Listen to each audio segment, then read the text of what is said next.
역전세 대처 방법 뾰족한 수 있을까요? 제가 현장에서 실제 코칭해드린 내용 오늘 다 풀어보겠습니다. 소문난 잔치가 아닌 꽉 찬 한상이 되길 여러분께 진짜 도움이 되는 내용이었으면 좋겠네요. 역전세 공포 이렇게 대처하십시오. 가장 깔끔하게 처리할 수 있는 방법부터 알려드리고요. 현장에서 즉시 써먹을 수 있는 실전 노하우 바로 풀어드리겠습니다. 세입자와 협상에 들어가는 겁니다. 세입자와 협상하기 우선 첫 번째, 최대한 자신의 돈을 마련해 보십시오. 어떻게든 자금을 만들 수 있는 만큼 만들어 보는 겁니다. 역전세 가격이 1억 차이가 난다면 당장 4, 5천 또는 3, 4천이라도 일단 준비를 해 보십시오.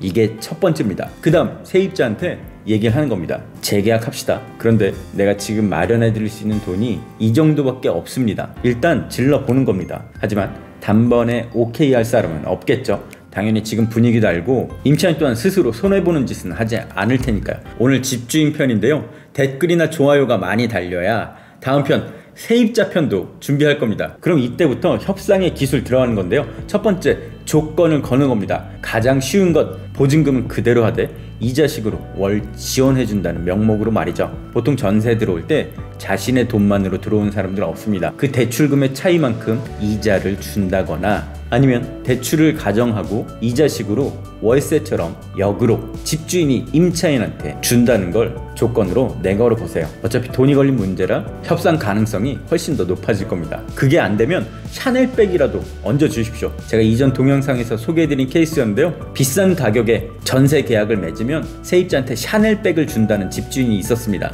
하지만 다른 집보다 훨씬 더 비쌌기 때문에 끝내 그 가격을 받지 못한 걸로 보이는데요. 현물 조건을 거는 것도 하나의 방법이 될 수 있습니다. 하지만 이상한 거 막 당근에 싸게 내놓을 거, 낡은 거 이런 거 말고 진짜 임차인이 혹할 만한 걸 내걸어보세요. 그리고 심리전을 펼치는 겁니다. 이 심리전 두 가지 알려드릴게요. 첫 번째, 손실 회피입니다. 이익을 얻었을 때 오는 기쁨보다 손실에서 오는 회피를 피하려는 성향을 말하는 건데요. 다른 곳으로 이사를 갔을 때 얻는 여러 가지 디메리트를 알려주는 겁니다. 이사를 나갔을 때 손해를 강조하는 거죠. 이사를 한 번 하는 게 상당히 큰 일입니다. 또 이사 비용 또한 만만치 않죠. 왔다 갔다 수백만 원 그냥 나가고요. 다른 집을 얻을 때 중개 수수료 또한 부담이 될 수 있습니다. 이런 점들 강조해서 자신의 집에 더 사는 게 이런 손실을 회피할 수 있는 방법임을 알려주시고요. 그 다음 심리전은 군중 심리입니다. 사람들은 보통 다른 사람들과 같은 행동을 하려는 경향이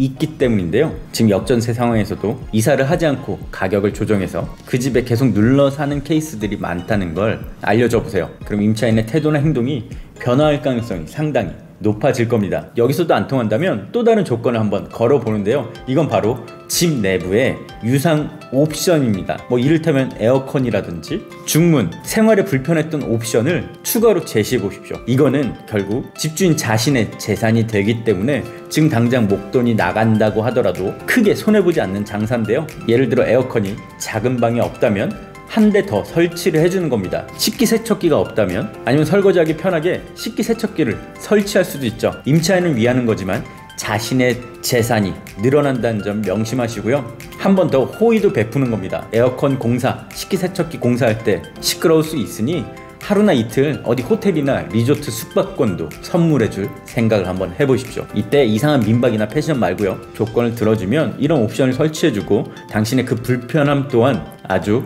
좋은 경험으로 만들어주겠다고 협상을 또 해보는 겁니다. 여기서 중요한 건 결국 마인드인데요. 이건 둘 사이의 관계이긴 하지만 지금 시대의 하나의 현상입니다. 그럼 아쉬운 건 누구? 일단 집주인이 먼저 아쉬운 터라 협상 카드를 상대방이 진짜 혹할 만한 걸 내걸어야 합니다. 괜히 죽어도 욕먹지 않게 임차인이 계산기 두드리기 전에 혹해서 그 협상 카드를 받아들일 수 있을 정도의 조건을 내거는 게 좋습니다. 단 질질 끌려다닐 수만은 없으니까요. 최후의 마지노선을 정해놓고 이게 안 되면 나가라. 내가 어떻게든 돈 마련해서 줄 테니 당신도 다른 집 구하면서 이사비, 중개비 내고 나가라. 나는 더 이상 방법 없다. 최후의 선은 그어두는 게 좋습니다. 지금 이런 과정을 거치다 보면 서로 깊이 관여하게 될 텐데요. 이 과정에서 품성이나 인성, 인격이 드러날 수도 있습니다. 야, 내가 오늘 저거 아주 호구 잡아서 뽕 한번 제대로 뽑아야겠다.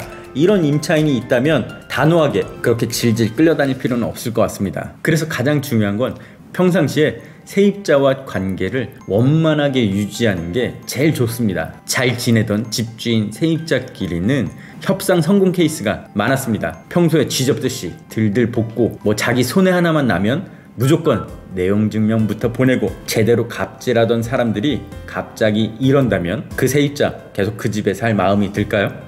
가장 깔끔한 방법, 당연히 그 차익만큼 돈을 내주는 겁니다. 5억짜리 집이 3억이 됐다면 2억을 어떻게든 마련하십시오. 임대인 입장에선 돈 확보가 제일 중요하겠죠. 가장 깔끔하게 끝낼 수 있는 방법이고요. 이제 앞으로는 DSR을 안 보는 반환 대출도 정부에서 적극 검토하고 있다고 합니다. 내 수중에 지금 당장 돈이 없다. 일단 첫 번째, 은행에 가서 먼저 상담을 받아보십시오. 이건 시간 끌 일이 아니라 전세금 반환 대출이나 담보대출 여력이 되는지 한번 더 살펴보시길 바라겠습니다. 그런데 이게 제일 깔끔하지만 사실은 제일 어려운 방법이었고요. 돈이 정 없다면 어떻게 하늘에서 쏟아지지 않는 이상 그걸 해결할 방법은 없으니까요. 그래서 오늘 보시는 분 중에 집주인인데 역전세가 두렵다면, 아직 만기까지는 어느 정도 시간이 남았다면, 지금 날씨가 좋으니까 안부도 물을 겸 생활에 불편한 것 없는지도 물을 겸 겸사겸사 세입자한테 간단한 커피 쿠폰 하나 보내면 어떨지 생각해 봤습니다. 세입자 편 궁금하다면 이번 영상에 좋아요,